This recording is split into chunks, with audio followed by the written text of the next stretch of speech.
Um, Yael, do you feel that do mental health issues and mental health support, do you think they look the same or different for Black men versus Black women? Uh, well, I mean, there's always going to be a difference of perspective of just of how our society is based. So I will experience things a bit differently as a Black man than a Black woman would. I mean, we're all under the umbrella of racism, but there are certain power and hierarchical type of structures that allow for different access or for different privileges. So you have to look at it from that point of view. Um, I think what was the last part of the question when you were saying? How does our men accessing mental health support? How does it look different from Black men versus Black women? Well, I think, and this is just in my experience, when we're talking about if we're going to have conversations about our mental health and our well-being, I will say when you look at my caseload or all the clients that have been in and out of my doors, if we're looking at Black women in particularly, they're more open to come and talk about their experience. They're more open to come and be vulnerable. They're more open to give, as Kofi mentioned, to give something a chance and say, let me see how this works. So let me see how this might be a helpful situation for me.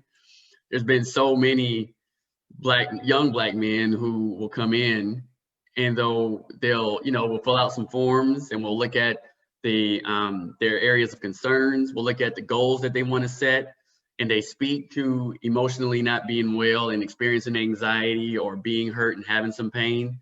However, when we say, okay, well, let's work towards these goals, they always say, well, nah, I'm not supposed to be emotional, or I'm not supposed to show any type of weakness. They'll be ones more likely to go that route versus Black women who are coming in there and they'll talk.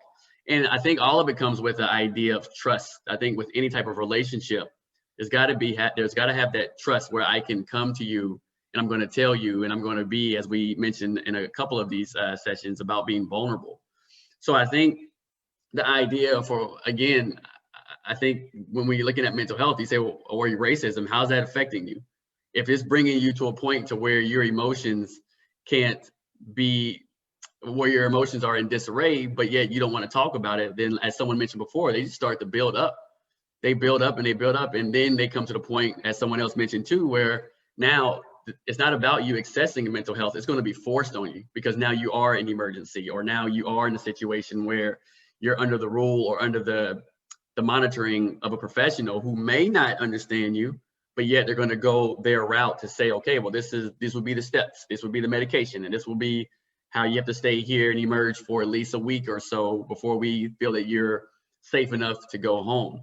So I think it's the idea of really opening up and knowing that you are human and knowing that you are going to be affected. And there's nothing wrong. Like even the strongest warriors in our time have had their times of weakness, right? So when it's going to be okay for you to be weak and for you to break down and for you to let some of these things out, because if not, you just carry it with you, and then it builds and builds and builds.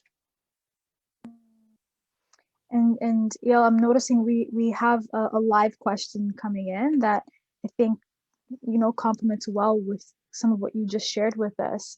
How can we encourage our men to communicate openly, our loved ones, our friends? How do we navigate that? Well, I think when you're trying to encourage loved ones, it's always good to come from a place of concern and not judgment, even though they might perceive it like it's being judged or like they're being torn apart. I think if we can come, I always try to give the physical and the mental type of comparisons. But if you were concerned for someone's health, let's say with cancer, or let's say with, a shoulder injury or whatever, you would really come to them and say, I want you to go see somebody because you're not looking well, or this isn't right. And maybe that you should go and talk to somebody or get some treatment to help you feel better.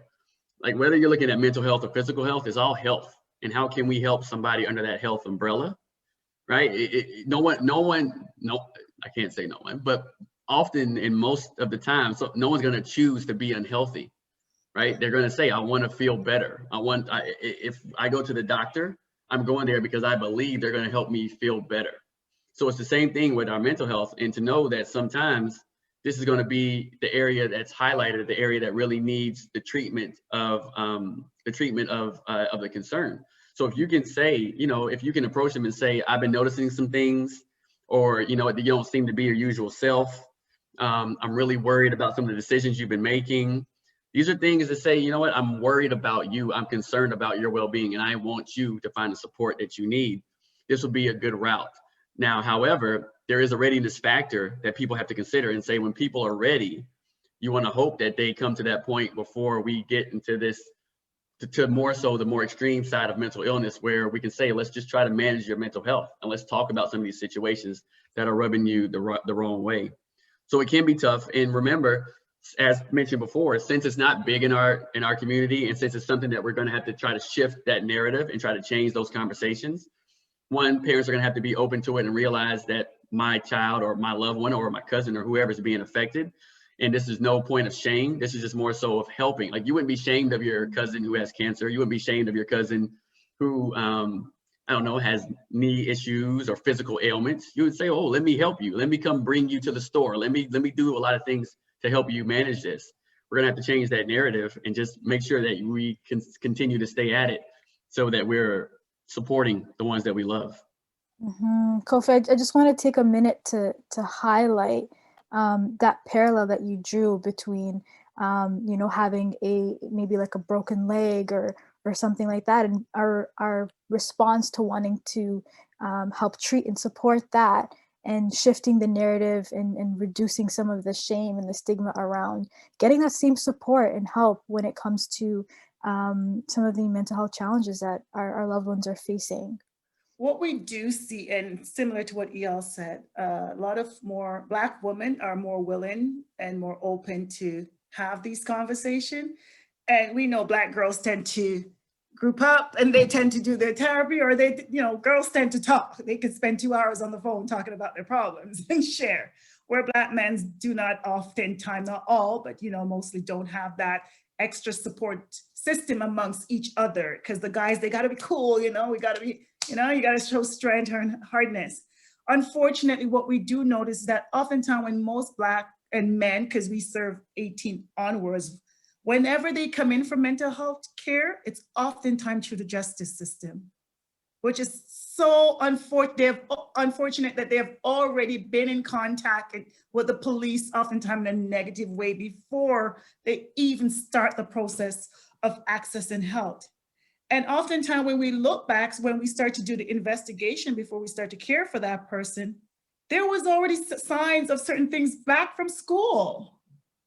Little things that was just being missed, and nobody, it was behavioral problem, or that person was just violent, or just, these negative labeling on it. And so it was left untreated and just started getting worse.